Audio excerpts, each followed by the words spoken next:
네, 오늘의 말씀 보겠습니다. 누가복음 2장 1절부터 20절 말씀입니다.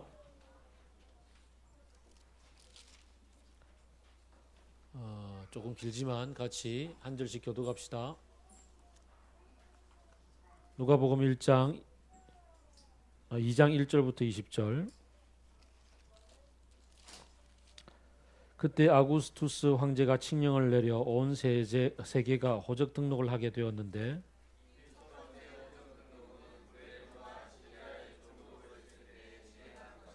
모든 사람이 호적 등록을 하러 저마다 자기 고향으로 갔다.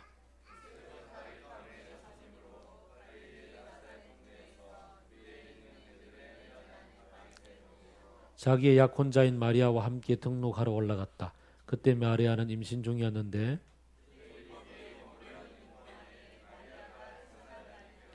마리아가 첫 아들을 낳아서 포대기에 싸서 구유에 눕혀 두었다.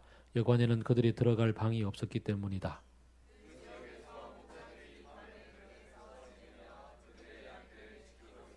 그런데 주님의 한 천사가 그들에게 나타나고 주님의 영광이 그들을 두루 비추니 그들은 몹시 두려워하였다.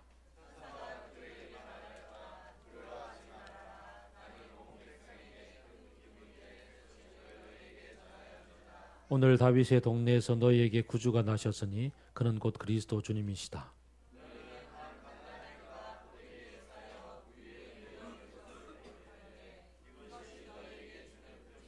갑자기 그 천사와 더불어 많은 하늘 군대가 나타나서 하나님을 찬양하여 말하였다.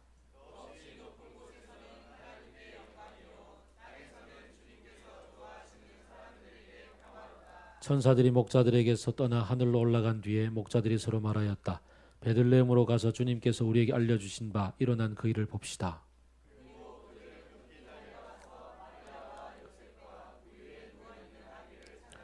그들은 이것을 보고 나서 이 아기에 관하여 자기들이 들은 말을 사람들에게 일러 주었다.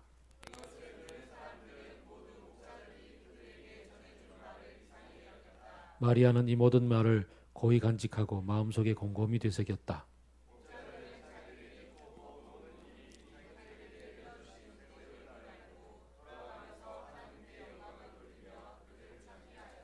아멘.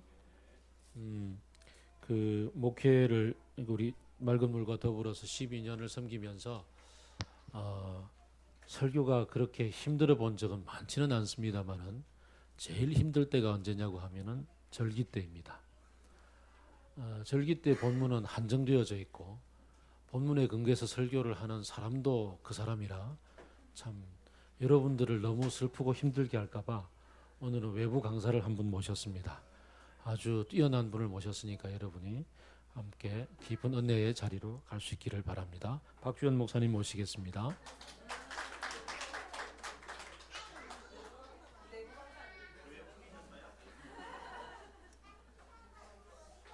제가 외부 강사인 줄 오늘 알았습니다.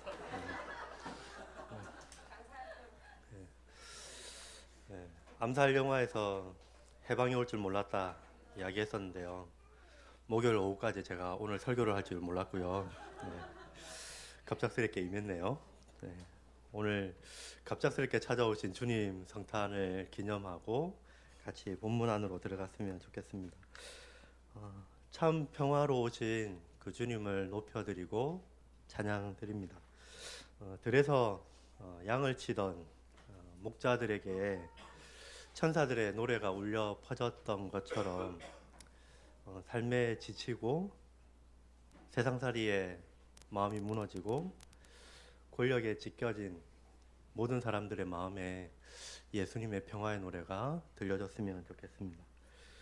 우리는 오늘 온 세상의 창조주이시고 구주이시고 다스리시는 그 하나님이 인간의 몸을 입고 오셨다는 아주 무기력하고 연약한 아기의 몸으로 이 땅에 오셨다는 그 성탄의 자리를 기념하고 축하하는 예배 자리에 있습니다. 이 성육신은 신비이지요. 여러분에게 신비로 다가오십니까? 신비를 인터넷에 검색을 하니까 2002년에 결성되었던 걸그룹이 바로 뜨고요. 예, 일집 내고 바로 폭망했다는 소식도 그제서야 알 수 있었습니다. 신비의 일반적인 의미는 이렇습니다. 일이나 현상 따위가 사람의 힘이나 지혜 또는 보통의 이론이나 상식으로는 도저히 이해할 수 없을 만큼 신기하고 묘한 것.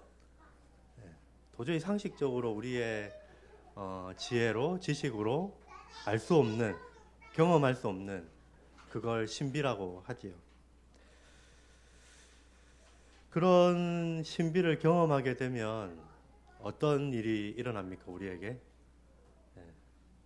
갑자기 닭살이 돋습니다. 동공이 확대되고 심박수는 뛰게 되고 가슴이 두근두근 거리는 놀라운 경험을 하지요. 감탄사가 입에서 터져 나오고 어떤 경외감에 사로잡히게 됩니다. 우린 놀라지 않을 수 없는 거죠. 성탄을 신비라고 이야기합니다. 예수님이, 하나님이 인간의 몸을 입고 이 땅에 오신 그걸 신비이지요. 그 신비가 오늘 우리에게 그렇게 전해져 오는지 모르겠습니다. 매년 반복되는 성탄절을 보내면서 우리는 이 일을 굉장히 당연스럽게 받아들입니다. 분주한 일상에 막 매몰되어서 막 지내다가 성탄절이 되고 선물 챙기고 같이 지내다 보면 정말 하나님이 인간의 몸으로 입고 오신 이 신비를 마주할 만한 마음의 여유가 없는 걸 봅니다. 그냥 여러 가지 기념일 중에 하나의 기념일로 넘어가지요. 자본주의 사회 안에 살면서 또 성탄절은 굉장히 상업화되어서 그 의미를 제대로 찾아보기가 힘듭니다. 성경의 배경과 전혀 상관없이 굉장히 목가적이고 굉장히 고요한 상태에서 예수님이 오신 것처럼 그렇게 그냥 벽에 걸려져 있는 그림처럼 성탄절을 마주하기 때문에 우리는 이 성탄의 신비를 제대로 경험하지 못하는 것 같습니다. 오늘 우리는 하나님이 가장 낮은 자리에 임하시는 이 성탄의 예배를 드리면서 이 신비를 마주했으면 좋겠습니다. 분주한 마음들, 예배 마치고 여러 가지 있을 플로잉과 뭐 여러 가지 일들 내려놓고 강보에 쌓여서 구유에 뉘어 있는 그 아기 예수님을 함께 마주하고 그분을 바라보았으면 좋겠습니다. 그 성육신의 신비가 오늘 우리에게 가득 우리 마음을 채워가기를 바랍니다. 무한하신 그 하나님이 어떻게 그 어머니의 자궁을 통해서 아주 작은, 아주 협소한 그 자리에 오실 수 있었는지, 모든 능력을 가지고 계신 그 창조주 하나님께서 무기력하고 모든 사람의 돌봄 안에 있어야 되는 이 아기의 모습으로 어떻게 올 수 있었는지, 그리고 하나님은 왜 세상을 구원하시기 위해서 이 방법으로, 이 길로 오셔야 했는지 곰곰이 생각해 봤으면 좋겠습니다. 왜 16살의 소녀의 몸에 그토록 힘든 아기를 주고 사회로부터 지탄받고 비난받아야 하는 삶을 살도록 내몰고, 그리고 그 먼 길을 오고 가게 만들면서 그 힘든 과정을 거치면서까지 그 예수님이 오셔야 했는지 곰곰이 마주했으면 좋겠습니다. 누가는 예수님이 가이사 아구스토가 황제일 때 오셨다고 기록합니다. 구레뇨가 시리아 총독으로 있을 때, 그리고 아우구스투스가 호적조사, 인구 센서스를 할 때 예수님이 오셨다고 기록합니다. 누가는 일부러 예수님의 탄생을 이런 세계사적인 구체적인 사건의 현장 가운데 예수님이 오셨다고 기록을 하고 있는 거죠. 오늘 우리로 치면 지금 이 시점 박근혜가 탄핵 소추를 받고 우병우, 김기춘 등이 국감을 받는 이 시기에 구체적인 사건의 현장 가운데 예수님이 오셨다고 기록하고 있는 거죠. 그리고 의도적으로 이 아우구스투스의 통치와 예수님의 탄생을 나란히 놓으면서 대조해 놓고 있습니다. 한번 카메라 앵글로 상상해 봤으면 좋겠습니다. 처음에는 이 로마의 왕궁 안에 있는 아우구스투스 황제를 비춰주는 거죠. 그러면서 이 황제가 다스리는 로마를 비춰줍니다. 그리고 어느 날 황제가 조세를 목적으로 자신의 통치를 더 견고히 할 목적으로 조세를 위해서 인구 조사를 시작하는 거죠. 조사를 하고 사람들이 막 이동하기 시작합니다. 그 이동하는 가운데 갑자기 카메라 앵글이 나사렛에 있는 요셉과 마리아에게 비춰주고 그들의 여행을 조용히 따라가는 거죠. 그리고 어느 순간 어느 집에, 그것도 헛간에, 그것도 아주 작은 구유에 누워 있는 그 아기에게 모든 카메라 앵글이 맞춰져 있는 거죠. 누가는 의도적으로 이것을 배열을 하면서 이 아우구스투스가 통치하던 시대와 그 시대 가운데 예수님이 어떻게 오셨는지를 비교하면서 우리에게 보여주고 있습니다. 아우구스투스가 통치하던 시대를 로마의 평화의 시대라고 이야기합니다. 이 아우구스투스가 분열된 로마를, 공화정으로 있던 이 로마를 제정으로, 왕이 통치하는 제정으로 바꾸고 모든 것을 통일시켰던 그 왕이 아우구스투스였고 팍스 로마나라고 이름 지어졌던 시대였습니다. 그가 이 내전들을 다 치르고 피를 흘리면서 로마의 평화를 가져왔기 때문에 평화의 왕이라고 칭송을 받았습니다. 하지만 이 평화는 진정한 평화가 아니었지요. 피를 흘리는 것을 통해서 로마 시민이라는 이 소수의 사람들의 안녕과 사치와 번영을 위해서 많은 수의 다수의 사람들이 눈물 흘려야 되고 피를 흘려야 됐던, 다른 사람의 피고름을 짜서 어느 소수의 사람들의 평화를 유지했던 시대가 이 시대였습니다. 전쟁과 군사력으로 피 흘림을 통해서 만들어졌던 게 이 평화였습니다. 그리고 아우구스투스는 스스로를 신의 아들이라고 칭했습니다. 그리고 사람들은 그를 향해서 세상의 구주다, 그리고 그를 신으로 숭배하기까지 했던 거죠. 진정한 구세주다, 구주다, 신이다. 그의 기념일, 그의 탄신일이 될 때마다 사람들은 그를 숭배하고 기념하고 했었습니다. 그렇게 이 아우구스투스가 팍스 로마나, 로마의 평화, 평화의 로마라고 외치던 그 시기에 예수님은 이 땅에 아주 작은 아기의 모습으로 임하십니다. 하늘에는 평화, 하늘에는 영광, 땅에는 평화를 주시는 평화의 왕으로 예수님이 이 땅에 오셨습니다. 정의롭지 못한 평화, 거짓된 평화를 지배하던 그 세계에 아주 은밀하게, 아주 작고 아주 나약하고 연약한 모습으로 평화의 왕으로 예수님은 오셨습니다. 그런데 이 진정한 평화의 왕은 아우구스투스 황제의 권력에 이리저리 막 휘둘리는 거죠.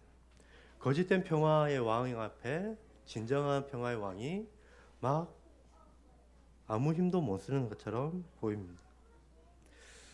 자신의 권력과 가세를 목적으로 인구 조사를 하고 그 아기 예수님은 엄마의 뱃속에서 긴 여행을 해야 되는, 이리저리 막 휘둘리는 모습을 보여줍니다.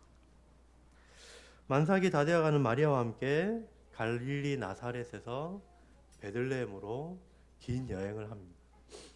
직선거리로 약 한 170km가 되고요. 직선거리가 170이니까 이제 길로 따지고 이렇게 들어가면 한 240km에서 300km 정도 가량 된다고 이야기를 합니다. 당시 성인 남자가 하루에 약 한 30km를 이동했다고 하면 아마도 한 적어도 일주일, 길게는 보름 정도 이동을 했겠죠.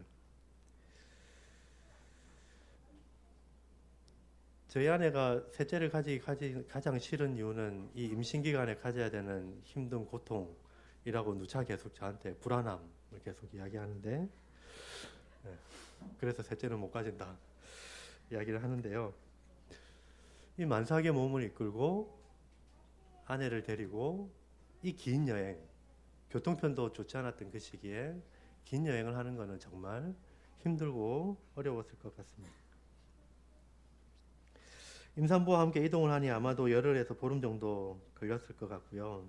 그런데 웬걸 이 베들레헴에 도착하고 난 다음에 제대로 된 방 하나 얻지 못하는 거죠. 방이 다 차 있고 자신들이 귀가할 묵을 만한 작은 단칸방 하나조차 없습니다. 산딸이 다 돼서 그만 진통이 시작되고 급하게 겨우겨우 얻은 것이 당시 헛간으로 쓰던, 그 당시 주택 구조상으로는 보통 2층에 가옥들이 사람들이 살고 2층에 헛간 형태로, 창고 형태로, 가축을 기르는 형태로 그렇게 집 구조가 있었다고 이야기를 합니다.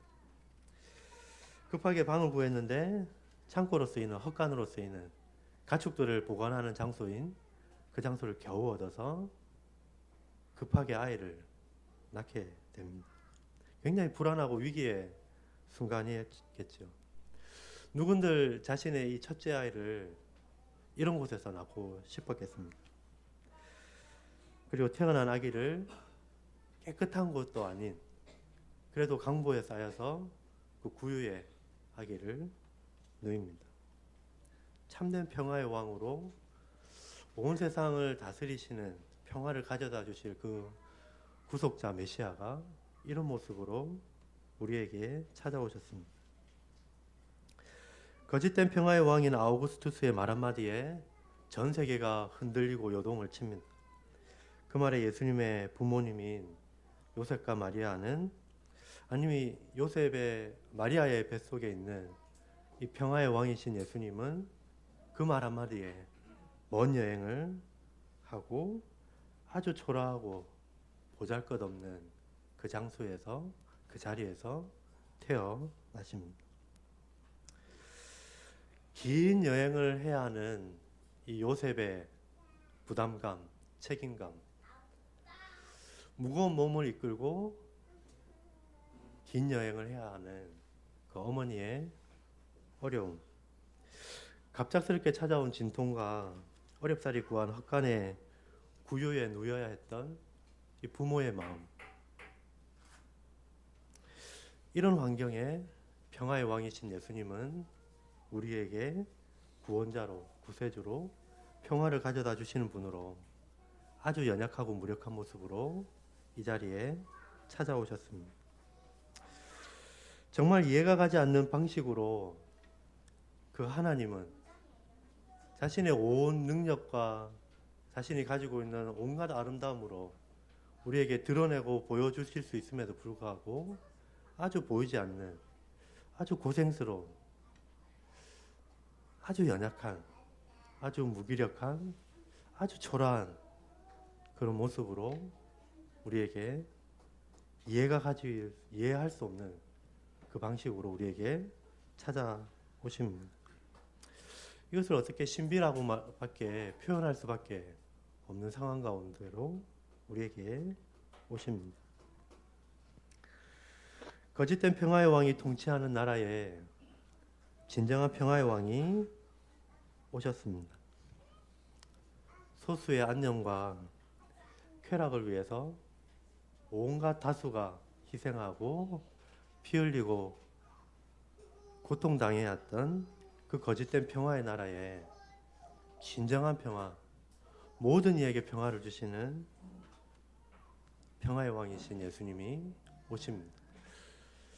높든지 낮든지, 가난하든지 부하든지, 남자이든지 여자든지, 나이가 많든지 적든지, 이 모든 사람들에게 진정한 평화를 주시는 그분이 오십니다.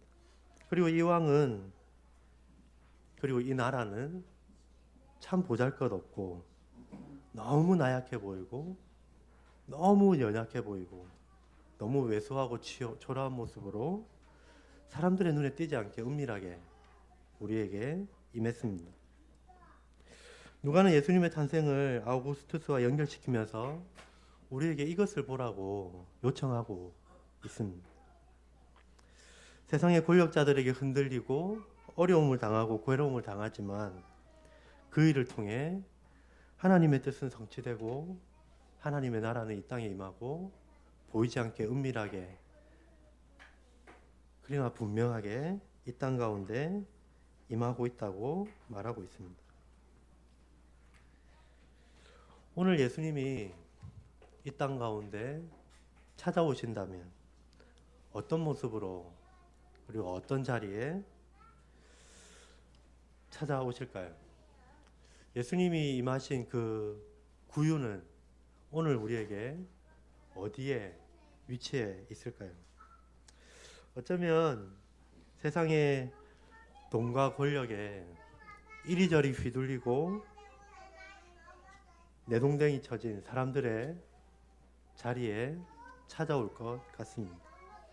잘못된 정치와 경제 때문에 삶의 터전을 잃어야 했던 그 사람들의 자리에 찾아오실 것 같습니다. 억울하게 누명을 쓰고 자신의 재산과 존엄을 송두리째 빼앗겨야 했던 사람들의 자리에 찾아오실 것 같습니다. 기업의 사익을 위해서 자신의 알바비를 송두리째 뺏겨야 했던 그 친구들에게 찾아올 것 같습니다. 생리대를 살 돈이 없어서 신발 갈창으로 대신하는 그 어린 소녀들에게 그 자리에 찾아오실 것 같습니다. 우리의 바람은 유족이 되는 거라고 말하는 9명의 실종자 가족과 미수습 가족을 포함한 304명의 유족들에게 그런 모습으로 찾아오실 것 같습니다. 그리고 이런 말도 안 되는 일이 벌어지는 대한민국 땅에서 마음이 찢기고 괴롭고 무너진 사람들의 자리에 예수님은 아주 작고 나약하고 초라한 모습으로 임할 것 같습니다. 우리는 어쩌면 반복되는 성탈에 절기로 머물기 때문에 이 예수님을 진정으로 바라보지 못하는 것 같습니다.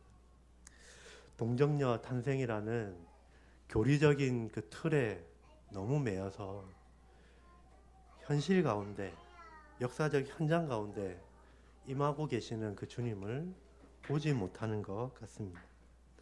너무 현실과 동떨어진 그냥 벽걸이에 걸린 그림처럼 고요한 상태, 진공의 상태에 오신 예수님을 바라보기 때문에 어쩌면 우리는 이 성육신의 진정한 신비를 체험하지 못하는 것 같습니다. 거기다가 우리의 마음도 안정적인 것에, 우리의 시선도 높은 곳에, 우리의 발걸음도 그 편안한 자리에 향하고 있기 때문에 참으로 우리 자리에 찾아오시는 그 주님을 보지 못하는 건 아닐까 싶습니다. 오늘 본문의 이야기를 통해 그 탄생의 신비 가운데 예수님은 누가는 우리를 초대합니다. 피로 물든 평화를 세웠던 이 아우구스투스 왕이 통치하던 그 시대에 그 왕의 한마디에 온 세계가 요동치던 그 자리에 그 명령 때문에 원치 않는 긴 여행을 하고 어려운 자리, 가장 초라한 자리에 태어난 예수님의 이야기, 무기력하고 연약한 모습으로 찾아온 그 예수님의 이야기를 통해서 우리의 낮은 자리, 우리의 무너진 자리에 찾아오시는 그 예수님의 신비의 자리로 누가는 초대합니다. 그리고 이 신비에 참여하는 사람들은 높은 곳에 마음을 두는 사람들, 안정적인 것에 발걸음이 움직이는 사람들이 아니라 아픈 자리, 고통의 자리, 연약한 자리에 발걸음을 옮기는 사람들에게 그 신비가 찾아올 것입니다. 자신의 신의 아들이라 칭하고 세상의 구주라 숭배받고 평화의 로마를 건설한 아우구스투스 시대에 이리저리 휘둘리고 초라하고 무력한 모습으로 진정한 평화의 왕이 오셨습니다. 그리고 이 신비롭고 기쁜 소식은 천사들에 의해서 에게 알려집니다. 그런데 이 소식을 제일 처음 전해 들은 사람은 왕궁에 거하거나 어떤 성의 귀족의 자리에 거하거나 좋은 자리에 있었던, 권력에 가까이 있었던 사람들이 아니라 집을 떠나서 들에 거하고 있는 목자들에게 전해집니다. 당시 목자들은 양을 치는 하찮은 직업, 천대받는 직업이었습니다. 자신의 일 때문에 종교적인 행사에 함께 참여하지 못하기 때문에 불결한 사람들로, 죄인으로 취급받았던, 멸시받았던 사람들입니다. 이런 사람들의 제일 먼저 소식이 전해지죠. 베들레헴 인근의 들에서 양을 돌보던 목자들에게 한밤중에 호련히 천사들이 나타납니다. 영광스러운 그 주님의 광채가 들에서 양을 치던 목자들을 둘러싸는 거죠. 호렙산에서 모세가 경험했고 성전에서 이사야가 경험했던 그 어떤 하나님의 임재, 그 영광을 이들은 경험을 합니다. 두렵고 신비로운 그 경험 앞에 그들은 벌벌 떨지요. 그리고 그 떠는 그들에게 천사가 두려워하지 말라고 이야기하고 기쁜 소식을 너희에게 전한다고 말합니다. 이 기쁨의 소식은 메시아가 임했다는 소식인 거죠. 너희들이 기다리던 그 평화의 왕이 오셨다고, 마침내 왔다고 전합니다. 그런데 그 메시아는 다윗의 동네 베들레헴에 오셨고, 그 메시아는 어떤 모습으로 오셨냐면 포대기에, 강포에 쌓여 있고 가장 연약한 아기의 모습으로, 그리고 왕자에 앉아 있는 모습이 아니라 구유에 누인 모습으로 찾아오셨다고, 이것이 너희들에게 표징이라고 이야기를 합니다.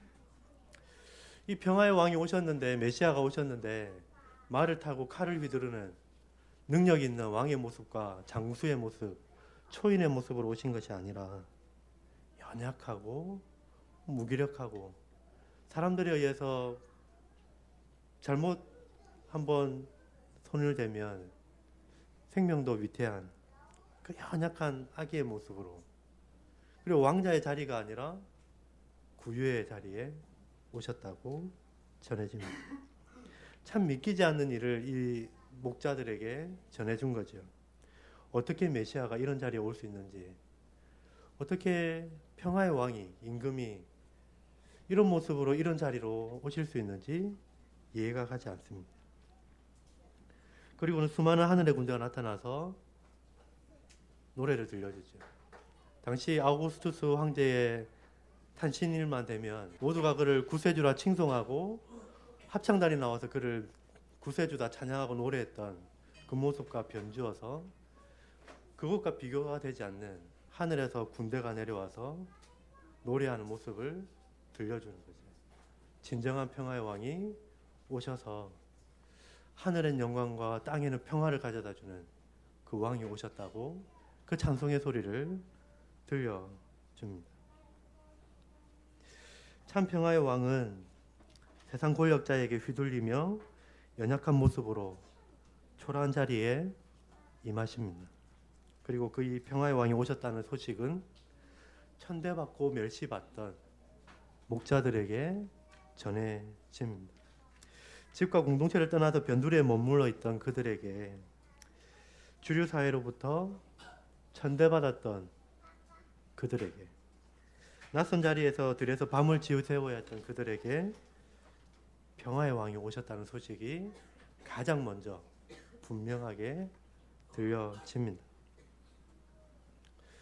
이 변두리에 머물렀던 천대받았던 사람들이 성탄의 신비, 평화의 왕이 아기로 오셨다는 그 신비를 마주하고 참여하는 기쁨과 영광을 누립니다.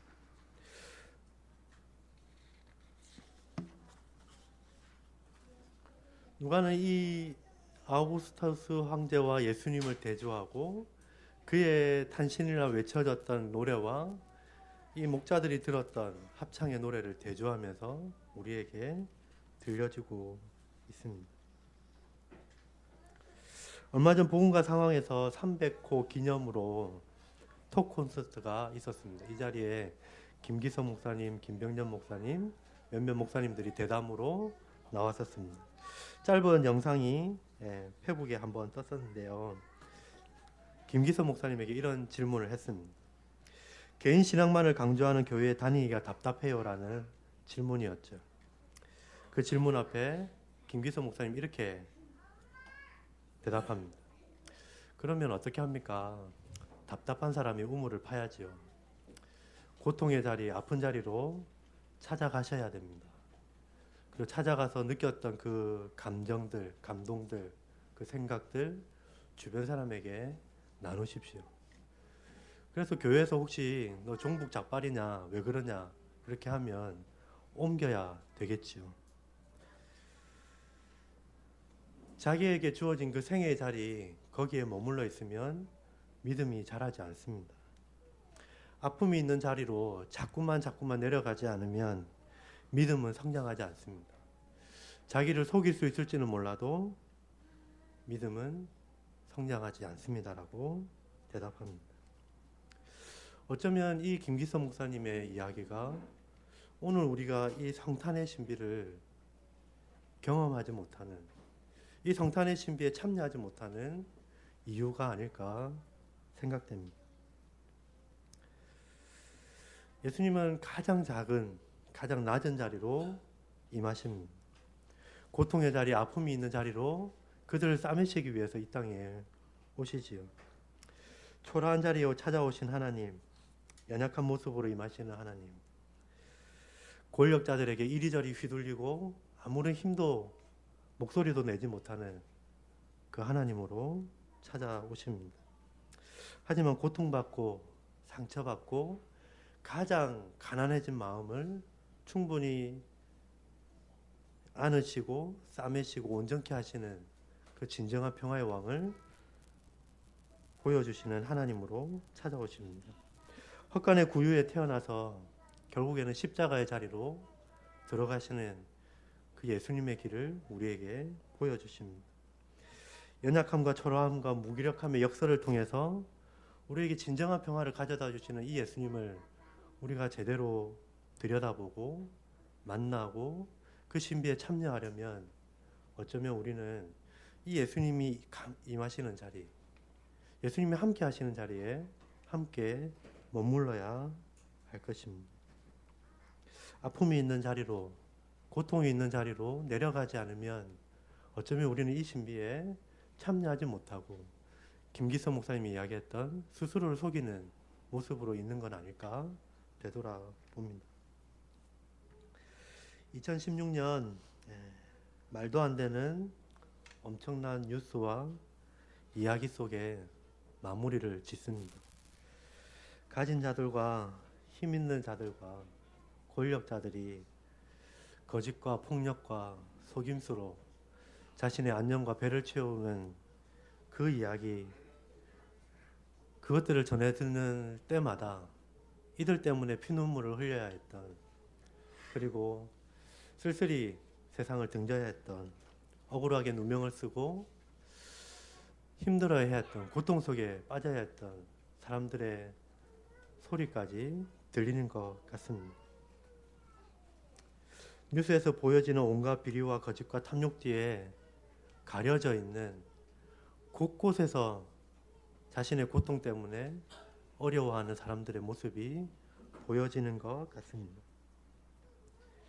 그리고 이것이 정리된다고 한들, 이것이 해결된다고 한들, 정권이 바뀐다고 한들 그 뒷수습을 하는 동안 너무나 고통 속에 힘든 가운데 추운 겨울이 계속 이어질 것 같은 불안함이 엄습합니다.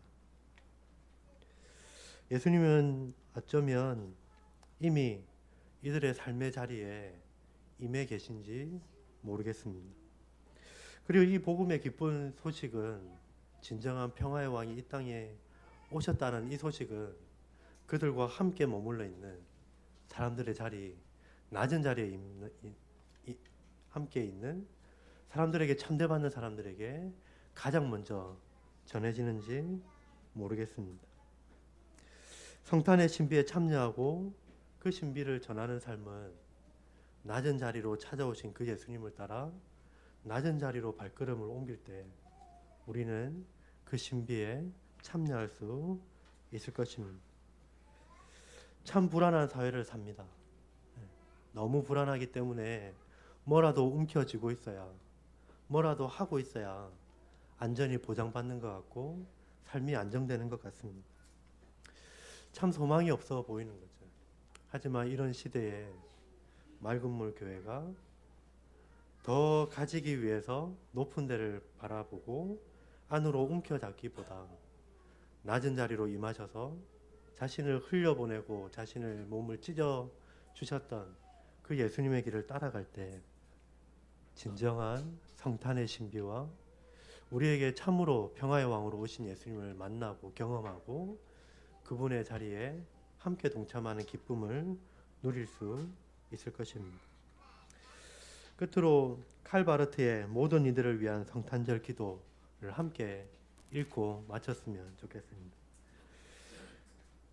오늘 빛으로, 어두운 가운데 빛으로 거짓된 평화의 시대에 참된 평화의 왕으로 오신 그 예수님을 기억하면서 함께 이 기도문을 같이 읽고 말씀을 마무리 짓겠습니다. 우리 시대에 임하는 모든 어두움과 고통을 생각해 봅니다. 너무도 많은 이들이 무거운 짐을 지고 힘들어하고 있음을 기억합니다. 병든 사람들, 마음이 상한 사람들, 가난한 사람들, 추방당한 사람들, 압제당하는 사람들, 불의로 고통받는 사람들, 부모님이 없거나 부모님의 돌봄을 받지 못하는 어린아이들을 기억합니다. 그리고 도움이 필요한 모든 사람들을 기억합니다. 판사와 공무원, 교사와 젊은이들의 지도자, 책이나 신문 기사를 쓰는 작가들, 병원의 의사와 간호사들, 여러 교회와 회중들 앞에서 이전 시대 혹은 지금 시대에 주님의 말씀을 선포하는 사람들을 기억합니다. 그 모든 사람들을 기억하며 간구하오니 크리스마스의 광명을 그들과 우리 모두에게 이전보다 더욱 밝게 비춰 주시옵소서. 그 빛으로 그들과 우리를 도와주소서.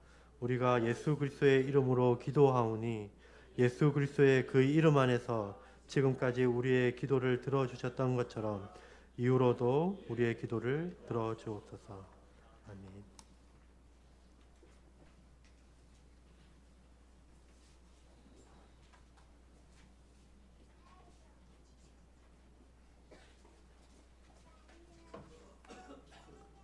함께 기도하겠습니다. 들은 말씀을 생각하며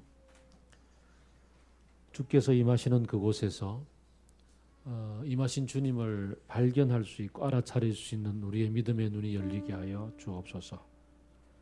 눈에 보이는 팍스 로마나에 만족하지 않고 정말 낮은 곳에 고통당하는 그곳에 아니 가장 평범한 그곳에 임하시는 예수님을 지나쳐가지 않도록 그 예수님을 경배하며 마더 테레사가 얘기했던 것처럼 그곳에서 주님께 예배드리는 우리의 마음을 다져와 봅니다. 주님, 내 삶의 현장에 먼저 찾아오셔서 나를 구하신 주님, 주님의 눈으로 내 삶에 오신 주님을 믿음의 눈으로 바라보며 경배하며 주님의 마음으로 섬길 수 있도록 하여 주옵소서. 함께 기도하겠습니다.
더없이 높은 곳에서는 하나님께 영광이요 땅에서는 주님께서 좋아하시는 사람들에게 평화로다. 이 말씀이 오늘 우리와 모든 아픔이 있는 곳에 함께하여 주옵소서. 예수 그리스도의 이름으로 기도드립니다.